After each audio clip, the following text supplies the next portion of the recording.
சிம்ஜிதா முஸ்தபாவை இன்னைக்கு குன்னமங்கலம் நீதிமன்றத்துல மாஸ்திரேட் முன்னாடி ஆஜர்படுத்திய போது சாட்சியங்கள் கலைக்கப்படாம இருக்கவும் விசாரணையோட தீவிரத்தை கருதியும் அவரை 14 நாட்கள் நீதிமன்ற காவல்ல வைக்க நீதிபதி உத்தரவிட்டிருக்காரு.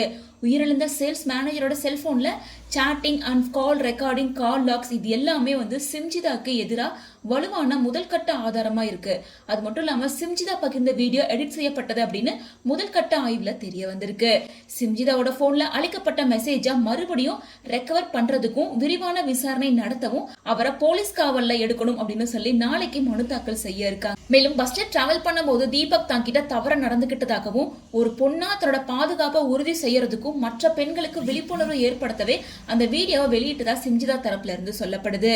மேலும் வீடியோ எடிட் செய்யப்பட்டது என குற்றச்சாட்டு வந்த நிலையில சமூக வலைதளங்களை பதிவேற்றுவதற்காக சில மாற்றங்கள் செய்திருக்கலாமே தவிர நடந்த சம்பவத்தை பொய்ப்பிக்கல அப்படின்னு சிம்ஜிதா தரப்பு வாதத்துல இருக்கு.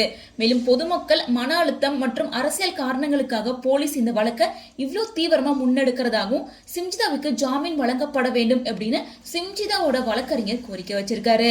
சிம்ஜிதா தரப்புல தாக்கல் செய்யப்பட்ட ஜாமீன் மனு மீதான விசாரணை அடுத்த வார தொடக்கத்தில் நடைபெறும் அப்படின்னு எதிர்பார்க்கப்படுது. மேலும் சிம்ஜிதாவை தனியார் கார்ல அழைச்சு சென்று மருத்துவ பரிசோதனைக்கு காவலர்கள் கூட்டிட்டு போயிருக்காங்க. அவருக்கு ஆதரவா செயல்படுறாங்க அப்படின்னு சொல்லி மக்கள் காவல் நிலையத்துக்கு முன்னாடி போராட்டம் நடத்தியிருக்காங்க.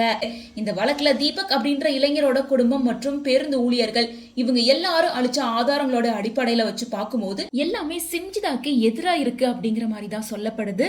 இப்போதைக்கு சிம்ஜிதாவை காவல் நிலையத்துல வச்சு கஸ்டடி எடுக்கிறதுக்கான மனு தாக்கல் வந்திருக்கு. இதோட அடுத்த அப்டேட் என்ன அப்படிங்கறத வெயிட் பண்ணி தான் பார்க்கணும்.